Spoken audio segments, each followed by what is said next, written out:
자, 오늘은 문서 취득운에 대해서 보도록 하겠습니다.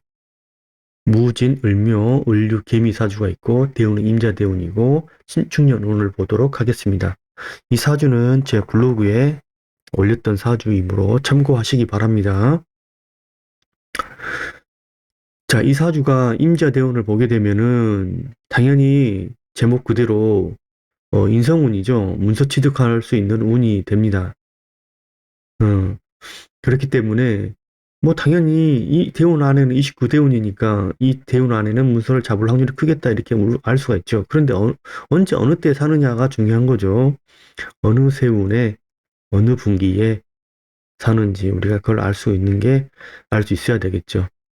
그러면은 이 대운에서 알 수 있는 거는 단순하게 임자만 읽으면 그냥 문서운이 들어왔으니까 문서 잡는다 이렇게 해석하면 안 되겠죠. 보다 심층적으로 해석을 할 수 있어야 됩니다. 자, 임자대운이 왔을 때 천간 같은 경우는 이 제극이 나오죠. 재성운이 움직입니다. 토국수 하게 되면은 제극인, 우리가 제극인을 해석을 굉장히 또 부정적으로 해석하는 부분도 많이 계신데 전혀 그렇지 않습니다. 이 임수를 일간이 체감을 할 수도 있죠. 그렇다고 해서 무조건 체감하는 건 아니고 천간에 있는 비견급들의 유무를 잘 살펴야 됩니다. 또 우리가 어, 이 사주 명조가 학생인지 아니면 공부하는 학생인지 아니면 직장 생활을 하는 직장인인지 또는 이제 나이가 많이 먹어서 또 이제 뭐 중년 이후에 나이대를 걷고 있는 분이라면은 또 다른 해석이 나올 수가 있겠죠. 만약 학생이라면은 공부하는 형태, 내 진로를 위해서 공부하는 형태, 취준생 같은 경우 그런 형태로 나올 수도 있겠습니다. 어찌됐든 임자대운은 인성운이 조금 나한테는 잘 작용할 수가 있다.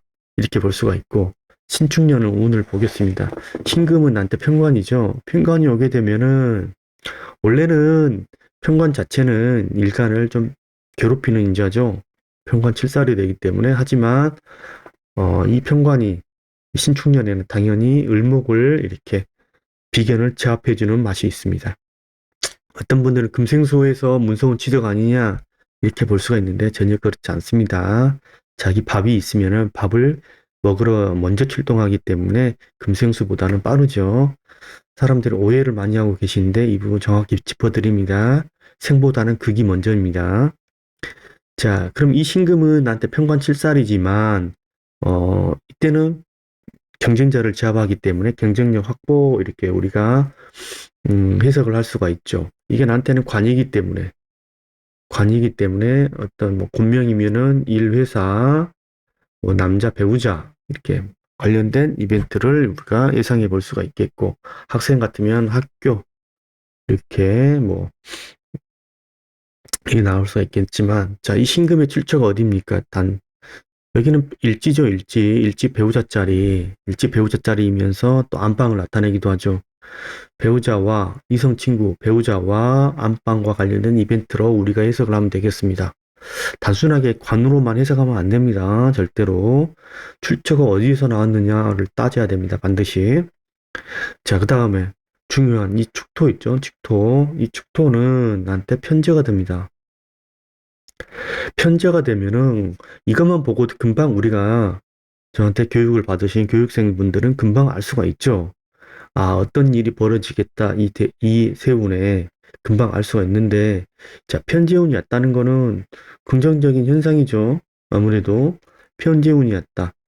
자, 그러면은 우리가 이제 여기서 짚어야 될 게 뭐냐면, 많은 분들이, 어, 세운과 대운과 원국의 관계를 잘 모르시고 계신 분들이 상당히 많아요. 자, 그러면은 이 신축 세운이 왔을 때 어떤 형식으로 원국하고 대입이 되는지를 알아야 됩니다. 세운이 오게 되면 반드시 대운을 거쳐야 됩니다. 대운이라는 이 자리를 거치고 원국으로 향하게 돼 있어요. 그렇게 되면 자, 이 축토와 편재운이 왔을 때 원국 대운 간의 이 자수와 만나게 되죠. 1차적으로. 그럼 자축하게 됩니다. 이럴 때 자축할 때 수의 기운이 넘치게 되죠. 수의 기운이 넘치게 됩니다. 인성이죠. 인성이 발하는 현상이 나와요. 자, 재성운이 들어와서 인성이 발한다 이거죠. 그렇게 되면 어떻게 됩니까? 당연히 이때 어떤 문서와 관련 이벤트가 벌어집니다. 재성운이 들어와서 문서와 관련 이벤트가 벌어진다. 그럼 언제 어느 때 신축년 초가 되겠죠. 연초에 문서 사는 기운이 상당히 높아진다. 문서 취득운이다. 이렇게 알 수가 있어요. 아까도 얘기했지만 무조건 세운은 대운을 거쳐서 들어가게 됩니다. 대운을 거쳐서 지지는 항상 궁으로 이루어지기 때문에 그래요. 그래서 자축에 합을 한 다음에 이렇게 공국으로 이렇게 하나씩 단계를 밟아가면서 지나가게 되죠. 그렇게 되면 이렇게 이제 세운을 적용을 시켜야 되겠죠. 이제 이 부분은 또 제 동영상에도 많이 있기 때문에 참고 삼으시기 바랍니다. 어찌되었던 이 신축년 초에 자축 합을 했을 때 수의 기운이 넘친다.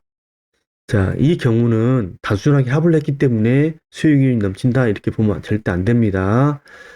자, 그래서 이 자아가 원국에 어떤 상태로 있는지, 원국과 어떤 형태를 하고 있는지를 먼저 살펴야지 알 수가 있는 부분이에요. 자, 오늘은 간단히 문서 취득운에 대해서 살펴봤습니다. 여기까지 보겠습니다.